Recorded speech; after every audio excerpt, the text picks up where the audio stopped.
Welcome to Friday media. ఈ మధ్య కలకత్తాలో ఒక జూనియర్ వైద్యురాలిని రేప్ అండ్ మర్డర్ చేయడం అయితే మనం గత కొంతకాలంగా వార్తల్లో చూస్తున్నాం. దీని మీద దేశవ్యాప్తంగా నిరసనలు వ్యక్తం అవుతున్నాయి. ప్రజల్లో కూడా దీని మీద స్పందన భారీగా వచ్చినట్టుగానే మనం గత కొంతకాలంగా మీడియాలో ఏదో వార్తలు చూస్తున్నాం. సేమ్ ఇలాంటి ఘటన ఒకటి బీహార్ రాష్ట్రంలో సమిస్తిపూర్ జిల్లాలో ఆర్బీఎస్ హెల్త్ కేర్ సెంటర్లో జరిగింది. ఈ వార్త వివరాల్లో కనుక మనం వెళ్ళినట్టయితే ఈ హెల్త్ కేర్ సెంటర్లో పనిచేసినటువంటి ఒక నర్సు పైన ఒక ముగ్గురు వ్యక్తులు కలిసి అత్యాచార యత్నం చేయడం అయితే జరిగింది. కాకపోతే ఏంటంటే ఈ సంఘటన నుంచి ఆవిడ చాకచక్యంగా తప్పించుకున్నారని చెప్పి మనకు వార్తలు అందుతున్నాయి. ఈ వార్త కనుక మనం పూర్తిగా చూసినట్లయితే ఈ నర్సుపై అత్యాచారం చేసినటువంటి ముఠాకి నాయకత్వం వహించింది అదే హాస్పిటల్లో అడ్మినిస్ట్రేటర్గా మరియు డాక్టర్గా పనిచేస్తున్నటువంటి సంజయ్ కుమార్గా తెలుస్తుంది. ఈ ఆర్బీఎస్ హెల్త్ కేర్ సెంటర్లో అడ్మినిస్ట్రేటర్ కమ్ డాక్టర్గా పనిచేస్తున్నటువంటి సంజయ్ కుమార్ అనే వ్యక్తి అతని దగ్గర పనిచేస్తున్నటువంటి ఇద్దరు సహాయకుల ద్వారా ఒక నర్సుపై అత్యాచార యత్నం చేయడానికి ప్రయత్నం చేసినట్లుగా తెలుస్తుంది. కాకపోతే ఏంటంటే ఆ నర్సు కొంత చాకచక్యంగా వ్యవహరించి ఒక సర్జికల్ బ్లేడ్తోనూ ఆ డాక్టర్ యొక్క మర్మాంగాలను కట్ చేసి వాళ్ళ బారి నుంచి తప్పించుకుని పారిపోయినట్లుగా మనకు తెలుస్తుంది.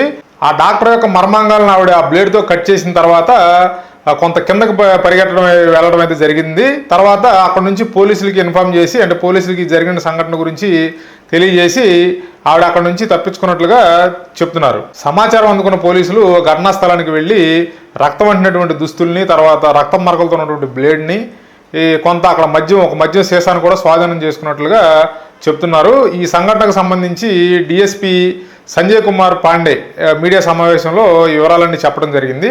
ఆవిడ నర్సుని అభినందించడం కూడా జరిగింది. అంటే ఆవిడ చాకచక్యంగా వ్యవహరించి ఈ సంఘటన నుంచి ఆవిడ తప్పించుకున్నారని చెప్పి ఆయన నర్సుని అభినందించడం కూడా జరిగింది. ఇప్పుడు కలకత్తాలో జరిగిన సంఘటనకి చేసినటువంటి ప్రచారం కానీ చేసినటువంటి హడావిడి కానీ ఇప్పుడు మీడియా ఈ వ్యవహారంలో చేయట్లేదని మనం భావించాలి. ఎందుకంటే ఇప్పుడు ఆవిడ బాధితురాలు ఆ విషయాన్ని గురించి ప్రజలకు తెలియజేయాలి. ప్రజల నుంచి స్పందన కూడా అద్భుతంగా వచ్చింది, అది కరెక్టే. కాకపోతే ఏంటంటే అక్కడ మహిళ బాధింపబడింది, వేధింపబడింది, చంపబడింది అని చెప్పినప్పుడు అలాంటి ఇన్సిడెంట్లో మహిళ ఎంతో ధైర్యంగా ఎదుర్కొని చాకచక్యంగా బయటపడి ఆవిడ ప్రదర్శించినటువంటి వీరోచిత పోరాటాన్ని కూడా మనం ప్రజలకు కనుక విపరీతంగా తీసుకెళ్ళినట్లయితే మహిళలు కొంత ఆత్మస్థైర్యాన్ని నింపుకుంటారు, కొంత ధైర్యంగా ఉండే పరిస్థితులు ఏర్పడతాయి.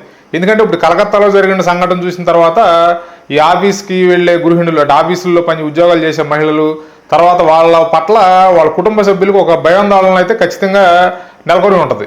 ఎందుకంటే ఆఫీసులో పనిచేసే కాడ ఇలా ఉంటుంది ఆ పరిస్థితి.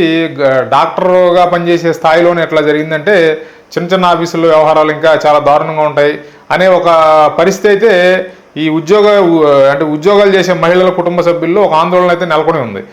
అట్లాగే ఇప్పుడు ఈ నర్సు విషయాన్ని కూడా కనుక మనం ప్రచారం కల్పించినట్లయితే ఏమవుతుందంటే మహిళలు కూడా వాళ్ళ పనిచేసే ప్లేస్లో అంటే వర్క్ ప్లేస్లో ఎలాంటి సందర్భం ఎదురైనా కూడా మనం ఎదుర్కోవచ్చు అనే ఒక ఆత్మస్థైర్యం వాళ్ళకి ఇలాంటి వార్త చూసినప్పుడు కలుగుతుంది ఖచ్చితంగా. కాకపోతే ఏంటంటే ఇలాంటి వాటి మీద మీడియా వాళ్ళు పెద్దగా ప్రచారం కల్పించట్లా.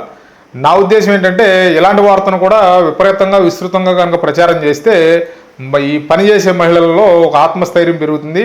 Thanks for watching. Please like, share and subscribe Friday media.